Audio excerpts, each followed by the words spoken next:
Hello, I'm Chylli from Channel Chylli, also known as Chai, and we are back with more Limbus Company Nocturnal Sweeping event. It's still day 1 and we're gonna continue where we left off with level 20 here, Suspicion.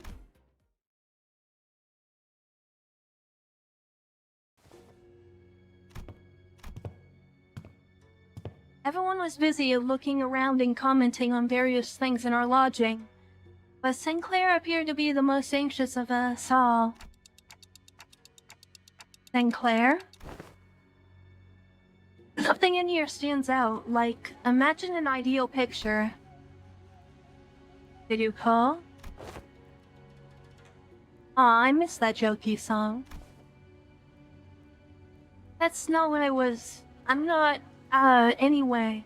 Am I the only one who feels like something stands out like a sore thumb from the whole picture? Oh yeah, glad you brought that up. I didn't say anything because I thought it was just me. Rhodia? So what's so off about this place? Isn't it obvious? Where'd all the complimentary snacks go? Wow, I really messed up saying that. What's that weird mystery table in the center of the room?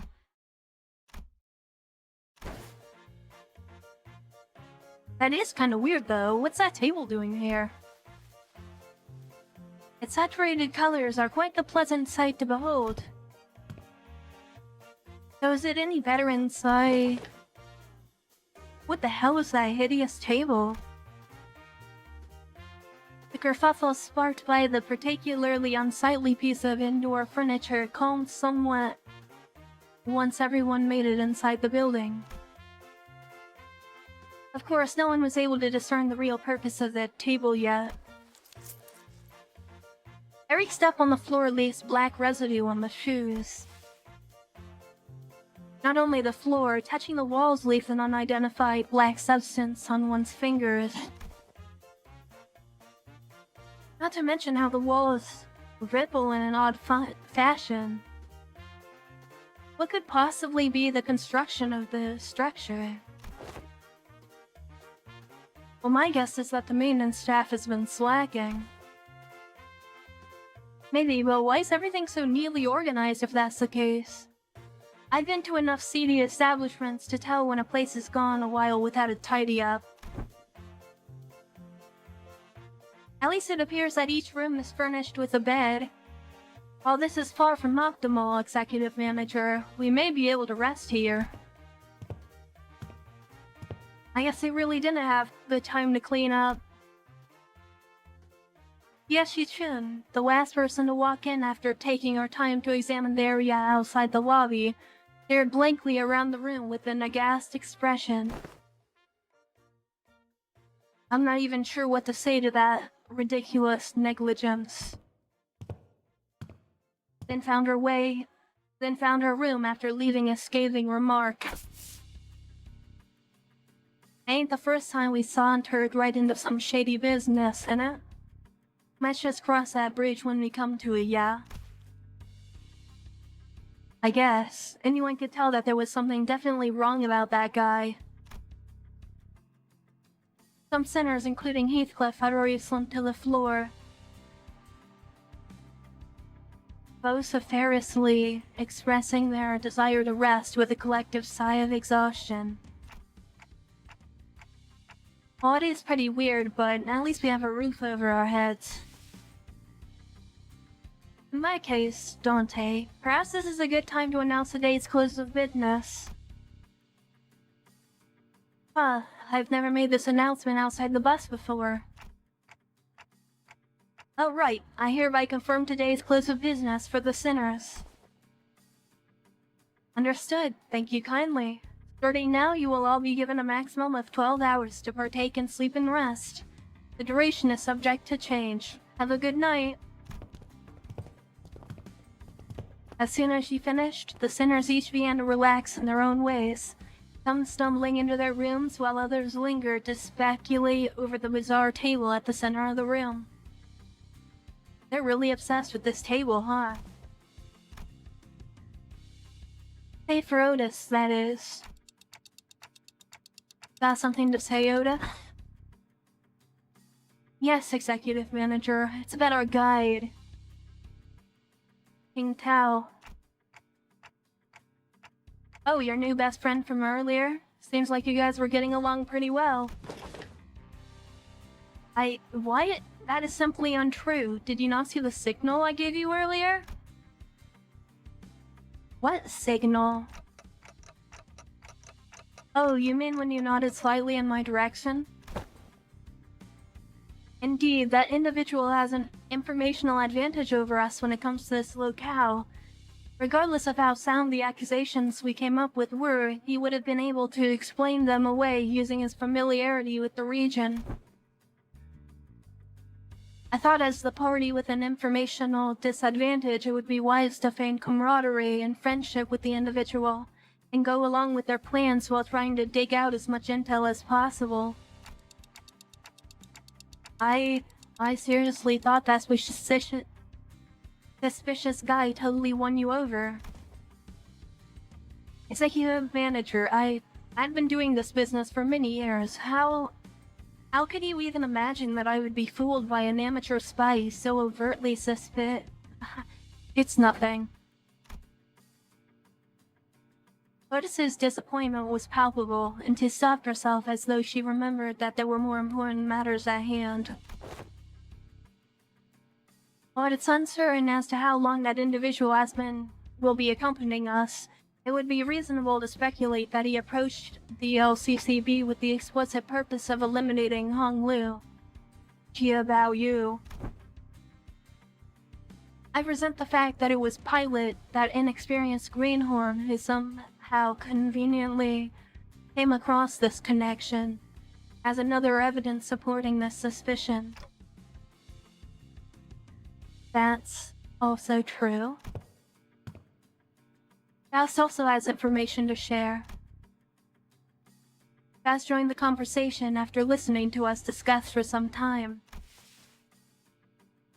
A review of every known taboo has failed to identify one he called residential non-aggression taboo that universally prohibits acts of violence within residential areas.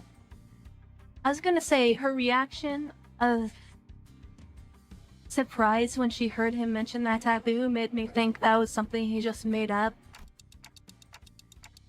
Then that also has to be... It's too early to come to conclusions regarding that matter. It appears that this area, Hongyuan, has taboos that change depending on your location within its territory. However, considering every other circumstantial evidence, we can come to the conclusion that he was most likely lying to us. Your assessment cannot be denied. In that case, we must already be deep within the enemy's machinations. The constant stream of random assailants we faced earlier was also most likely also a part of their plan. It may very well be that this building itself is also a trap, yet we lack the intelligence about this particular backstreets to be certain. However, we do have one minor advantage. It seems that they severely underestimated our capabilities. Given the low caliber of the assailants, they decided to send after us. One thing we can capitalize on is that the mutual lack of intel. Keep our guard up, remain alert, and we should be able to navigate our way out of this trap as Executive Manager. Okay, I get it now. I'm sorry about the misunderstanding. Honestly, I don't know who or what to trust. And I would appreciate it if you could trust me fully next time. Otis bowed politely and returned to her room.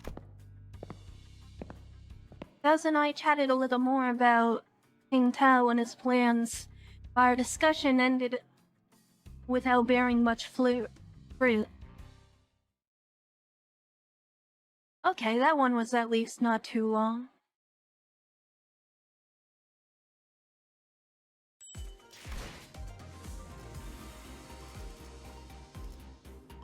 And even more story here.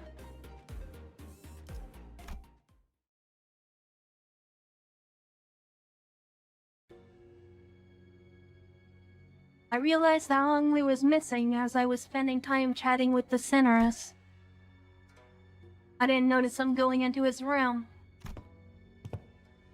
So I walked to the exit, about to look for Hong Lu outside, and ran into Jie Chun and Wei, who decided to stay in the room close to the door.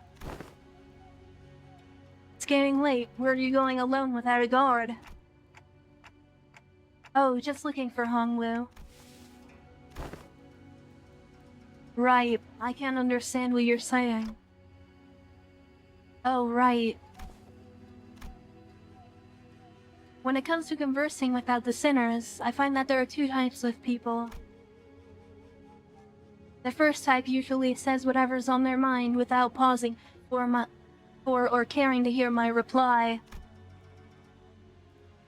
Given that this type of person isn't actually looking to communicate with me, this simplifies things a little on my end. However, it's also oddly insulting, as it seems as though they don't recognize me as a human, but rather a wall, or a clock on the wall. And the other type is the one that reads me so well that they may as well be able to hear what I'm saying. Virgilius falls into the latter category.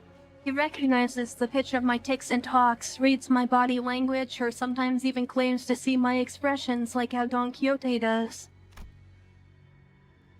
And Jie Chun has saw through me with that short exchange. Okay, let's see. Just looking to get some early morning air?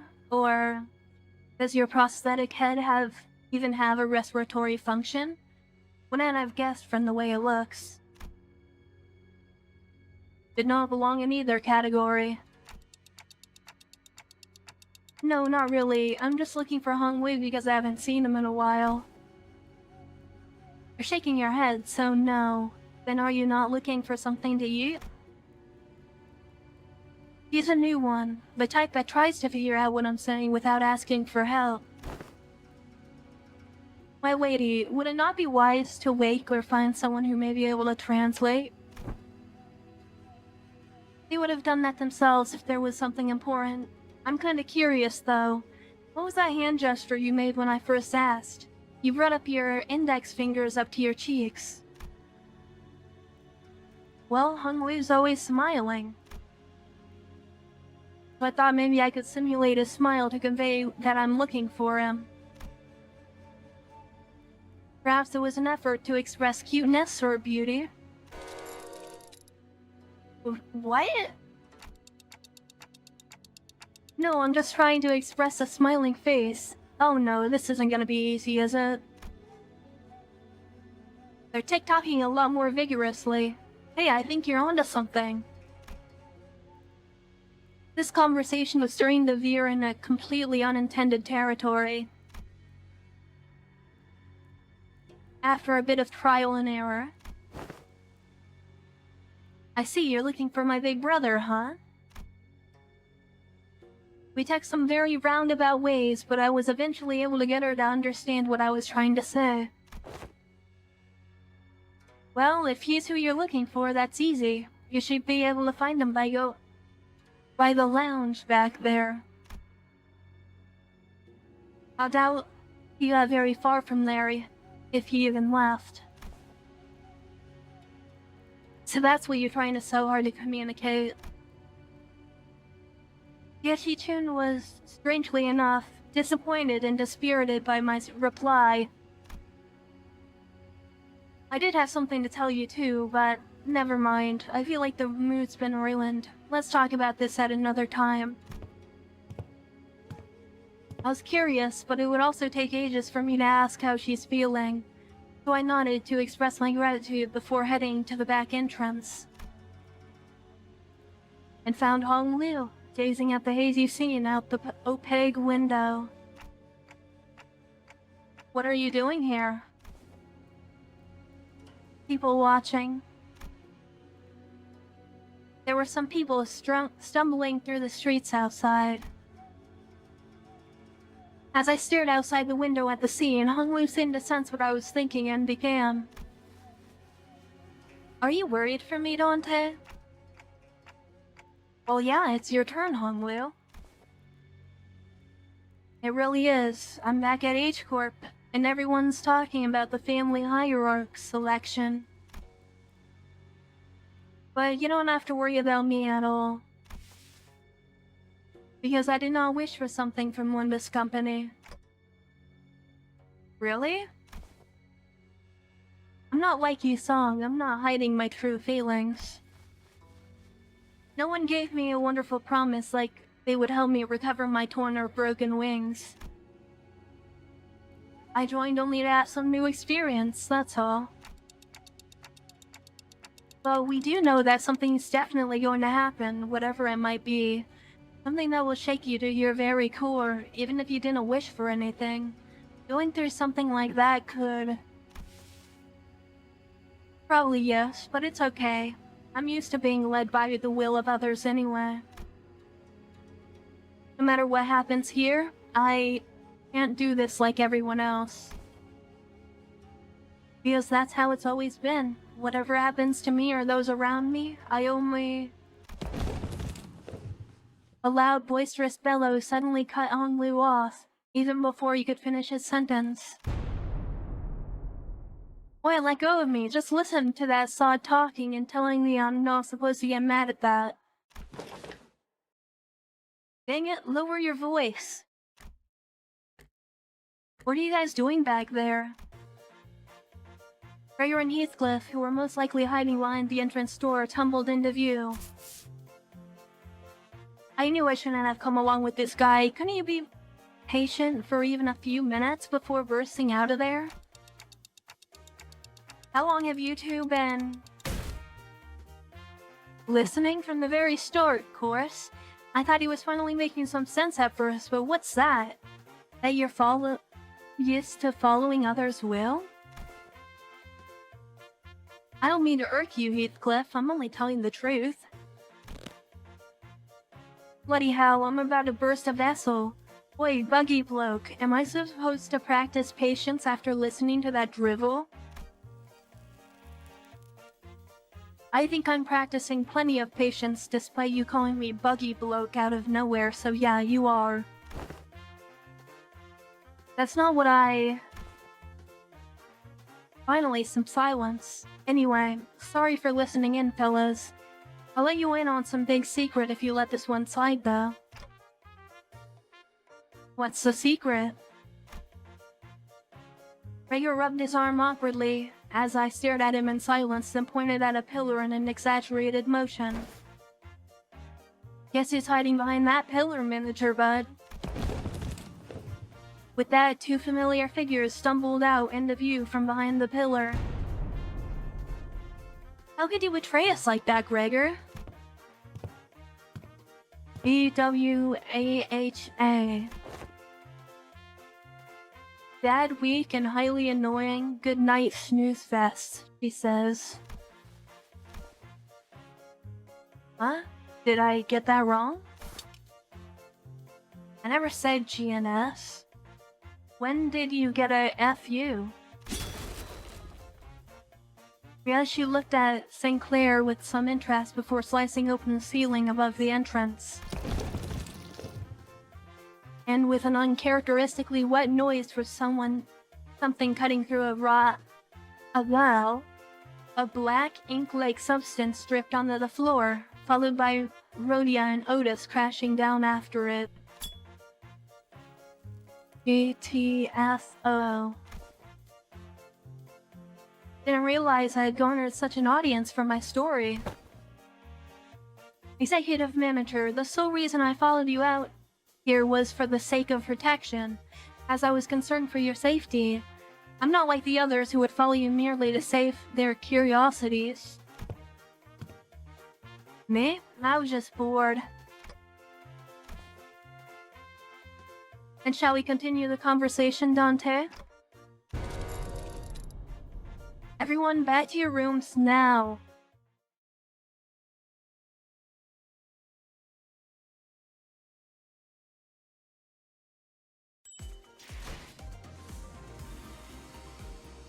Alright, here we go.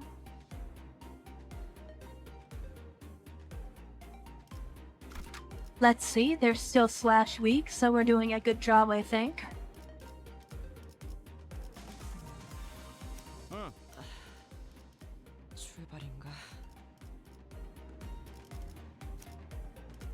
So, this is kind of obnoxious.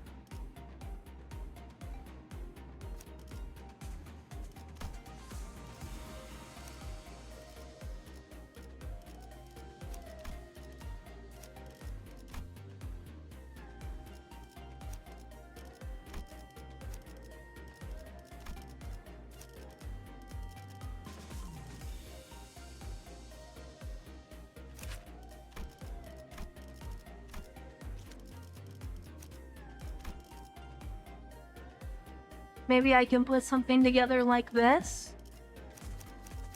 주인놈 뜻에 따라 사냥감을 찾은 사. 나를 불렀나? 라만 차렌들을 뒤엎는다.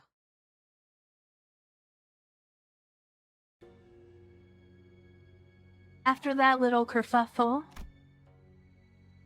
guess as everyone was scattering to their rooms, Otis suddenly began to vehemently oppose leaving me all on my own.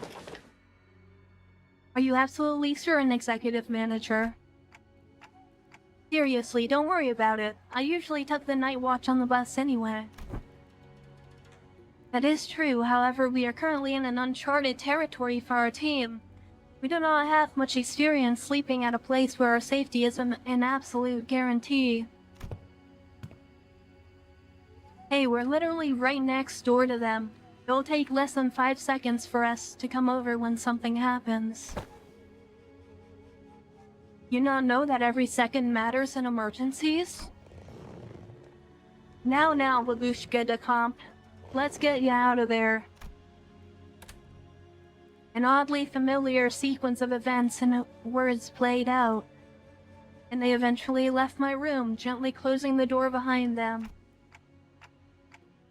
Finally, some peace and quiet. I sit on the corner of the bed, surrounded by silence, and allow my shoulders to slump for once. I don't need to sleep like the sinners do, but the fatigue doesn't go away on its own. I need some time to relax and empty my thoughts every once in a while. I've gotten somewhat used to the pain. It still hurts like hell when I rewind the sinner's time. And the longer this journey got, the more frequent and severe the sinner's injuries became. They did get stronger, that's for sure, but so did our enemies. Which means that my clock is always turning and turning without a moment to rest. So I think of the star. Before the great gates, which I face with every revival, I witness its intricate engravings and feel its silent vibrations. Even after a whole year, I'm still no closer to understanding what they were supposed to represent. But emptying my thoughts and just taking in the sights, I find myself calming down. Also, the wind is quite cool and crisp tonight. Wait, that's weird, a wind? What's this sudden chill? Something opened the window. There's no way this gentle breeze could have unlatched and left the window wide open like that. And if it did, it would have made a pretty loud noise. Besides, this chill isn't coming from in front of me. I slowly turn around to look at where the window was supposed to be, only to see a melted wall and an intruder slinking in through the newfound opening. Who are you? As though driven by some unknown survival instinct, I rolled off the bed. But there was already a blade right at where my neck and head met, its steel a shearing cold. Just a little nudge and I'd be dead, even before I could even make a tick. I remembered how worried Otis was to leave me alone. I thought she was just being paranoid. I should have trusted her judgment. Just as I was getting ready for my final struggle, my final moments filled with a regret about not listening to Otis's advice, What a pathetically thin blade. Too delicate to have the clock DIH, don't you think? Heishou leapt down from the ceiling and deflected the assailant's dagger away from me. Heishou? Snuck in thinking I was about to see something interesting, but you're just some beast with steel. I looked up to see the ceiling torn open, dripping with viscous paint-like fluid as I saw earlier during my conversation with Hong Liu. Executive Manager, are you unharmed? And Otis peeking out from the gap. Otis, was the one who instructed Heishou that the ceiling had a room to hide in. Remember that. Shut up and help me. I thought this was just some beast with steel. I could have cut this beast in half, sword and all, had I not been on the bus. All of your abilities were diminished the moment you were hired by this company. Equally defamed and depowered, if you will. I suddenly recalled Hohenheim's commentary back at the LCE. I had a vague notion of what he meant, but now I was really feeling it. NFW, what is happening? Guess as Heishou was struggling to stop that one blade, the intruder pulled out another dagger with their other arm and slashed at Heishou's neck. A beast of a Heishou Pack. The intruder would have cut her throat had Wei not burst through my door. No wheel to you now. I don't suppose dialogue is an option. Light enters not the vast garden, yet falls a star into its fathoms still. No. The intruder reached into his clothes, muttering an odd invocation. Little shit, a talisman. Wait, get it together. My lady. Just as the intruder's muttering began to grow intense, Jie Shi-chun leaped into my room and struck the stranger with her fan. Were you going to let that bastard finish that stupid spell? We almost activated the Q-Corp talisman. Apologies, my lady. It seems I still remain somewhat bound by that spell. Listen, you're no longer a Heishou. You serve me now, got that? You don't have to let those things control you anymore. Yes, my lady. My apologies. I saw limply to the bed with the sudden alleviation of stress and pressure. Hey, are you... I can't understand them anyway. I managed to stop the assassin before you laid a hand on them, fortunately. Got it. I don't think there was anyone else in here. Let's switch the lights on. When the lights came on, we saw... This one. This one's from a Mao branch, isn't it? There's a black bamboo hat wearing assassin on the ground. The walls?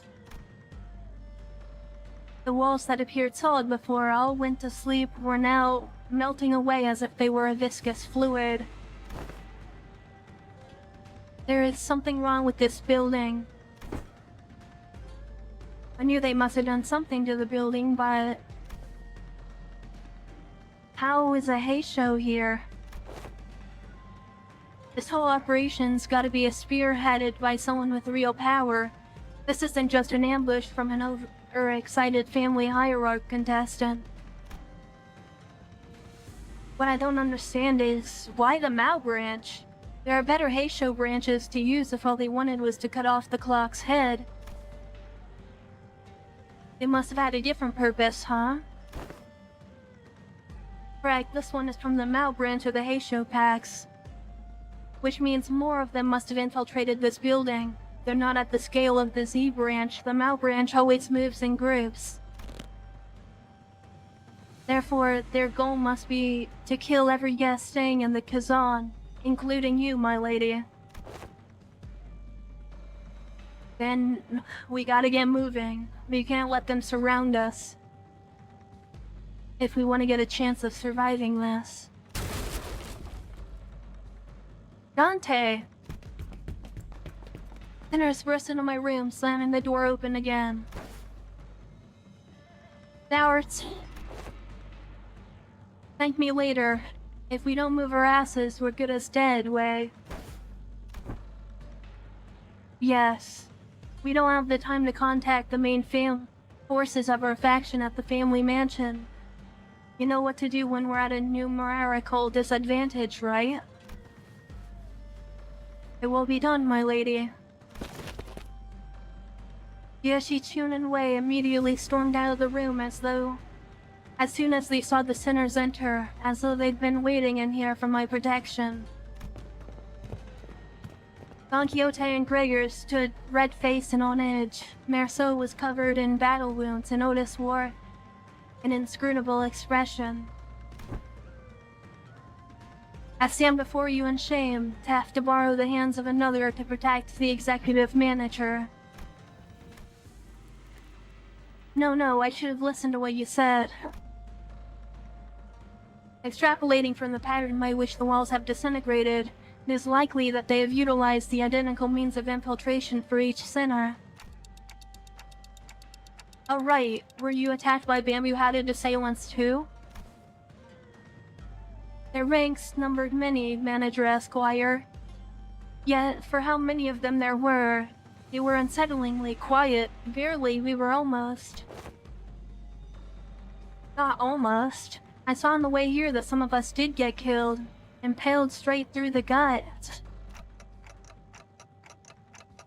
So what he said about how fighting indoors was a taboo. Yes, a lie. How utterly cowardly and unjust of these vile cur to strike from the shadows. Alas, now is not the moment to ruminate upon their villainy. Correct, besides, there's more of them waiting to sink their blades into us. Alright, let's see how hard this is. The next 3 are supposed to get nerfed, so they better be difficult. Otherwise, I am not a big fan of unnecessary nerfing. Wait, 1 wave?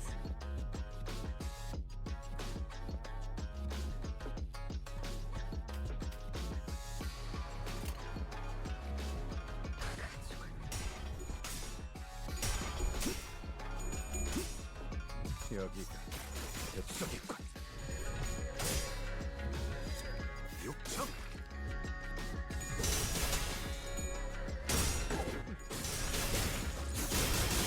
만찬에 집중해.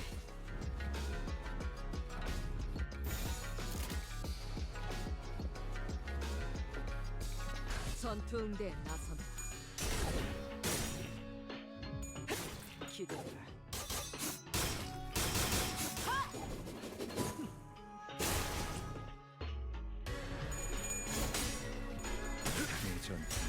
나를 기대하고 있는 건 아니겠지.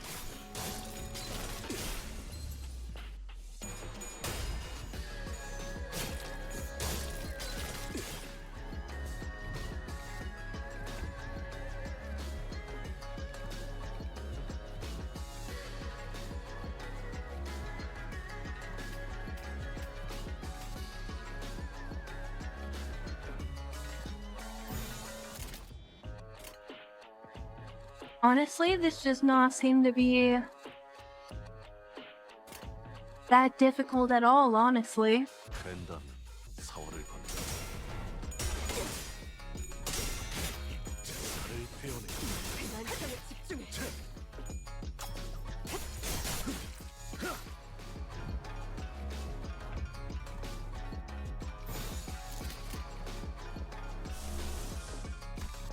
I do not have ego on any of my characters here.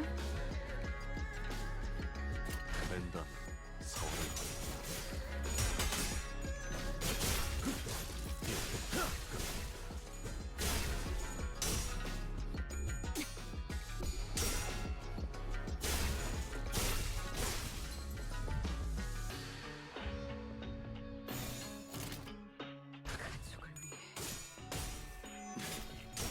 위해 베어내고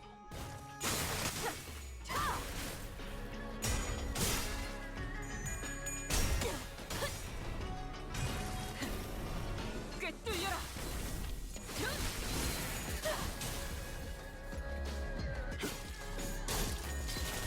살을 베어내고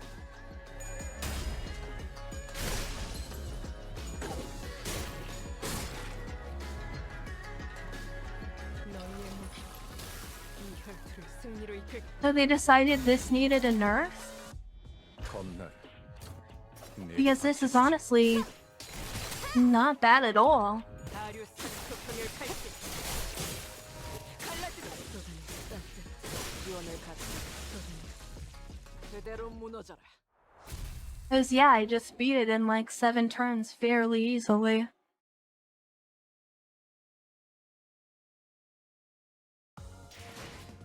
승부수가 먹혀들었군.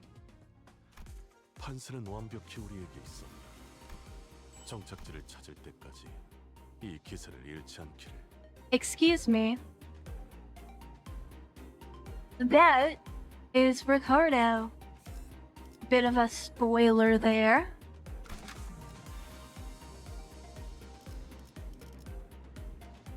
And here we go once more.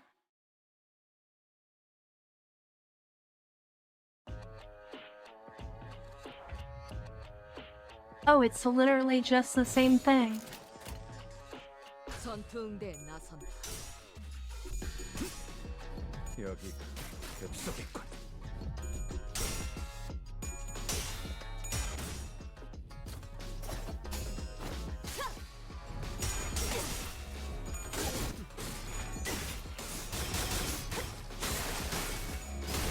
엎드리도록.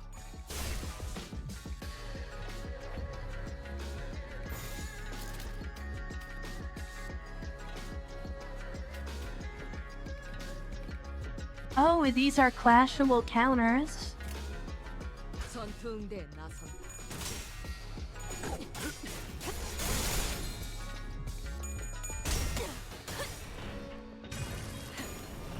꿰뚫려라. I didn't realize that they were clashable the first combat encounter we did. 살을 베어내고 이 전투에 영웅 따위에 기대하고 있는 건 아니겠지. Yeah, I can't believe they decided this needed to be nerfed. Like, this is extremely easy. 이것은 잘라낸다.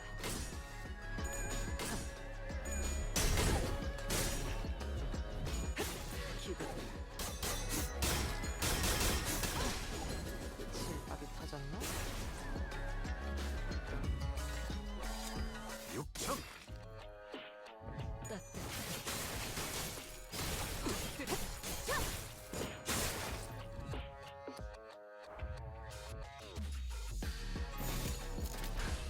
떨거지는 잘라낸다. And this should just be done this turn.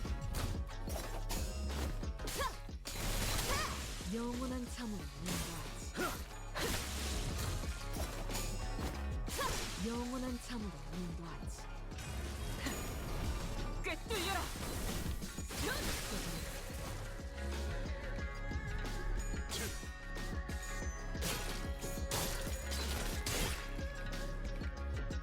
살을 베어내고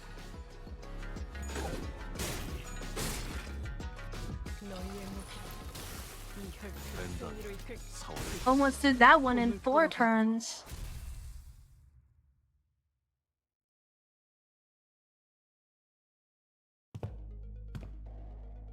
I think we're safe for now. Something tells me that they're not fighting us at full force.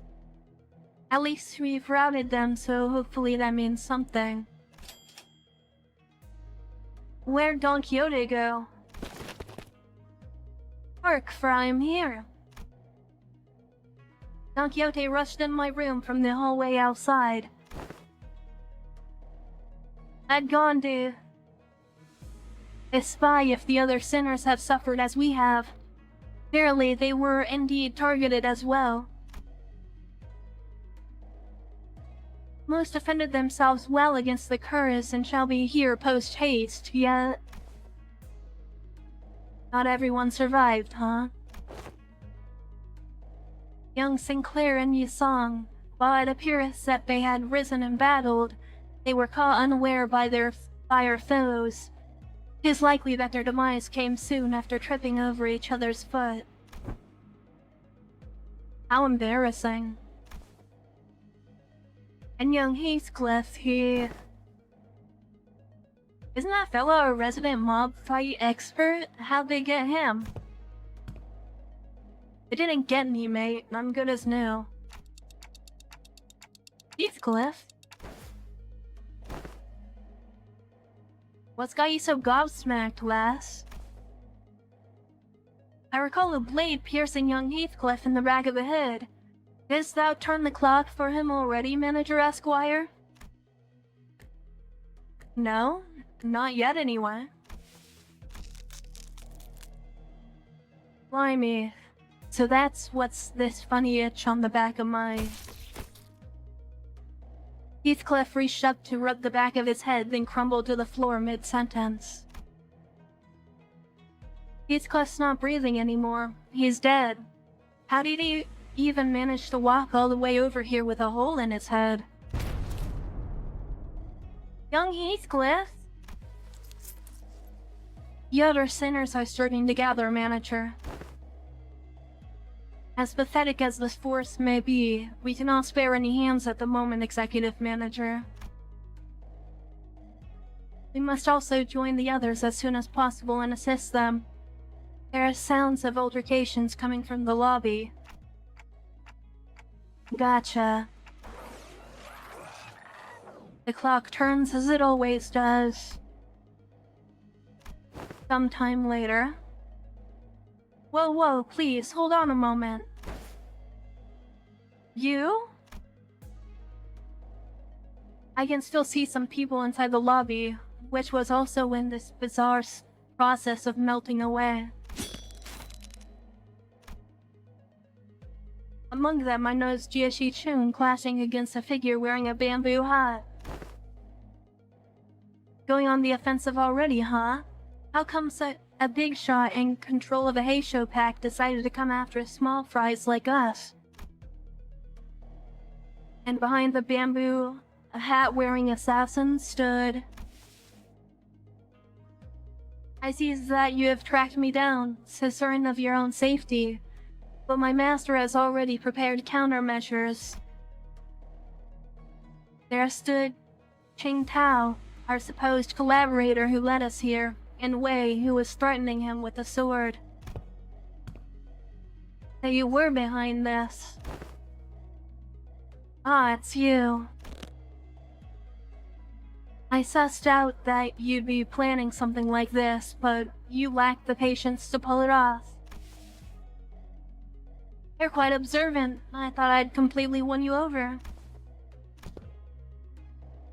You must know that at H Corp, there is but one path to survival and riches. Choose a family hierarch candidate and serve them with utter loyalty. But who in their right mind would serve young Master Bao Yu?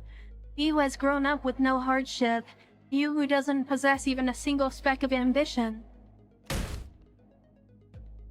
You've shut your bloody mouth, yeah?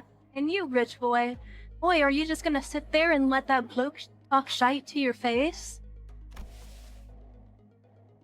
But he's right that I don't have any ambitions. Have you got no self-respect? What do you have anyway? Okay, everyone, shut up for a second. He's obviously taunting you. Stop indulging him. Wei, speak. I know that you have no means to wield a Heishou Pack. So speak, which master do you choose to serve? Who controls them? Ah, so they are curious. Say your word. Stay your sword, Silu. Another unfamiliar voice from the shadows. Young master, are you certain that this is wise? Worry not. They're destined to be swept away by the morning dew anyway. The trajectory of their fate shall not alter course were they to witness me. The voice soon reveals himself from the shadows, walking into the light with a casual, assured gait. Huh? Seriously? You? I see, you're... Allow me to grace your ignoramuses with my exalted name. I am Yihua of the Shi family. You may know me as a very prominent candidate for the throne of the family hierarch. Okay, so this is gonna be the boss of the Heishou Pack.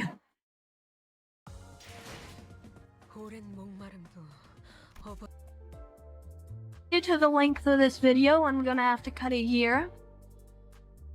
I will continue with the second half and completely finish the rest of the intervolume next time. So, if you made it this far, thank you for watching, and I'll see you next time. Bye!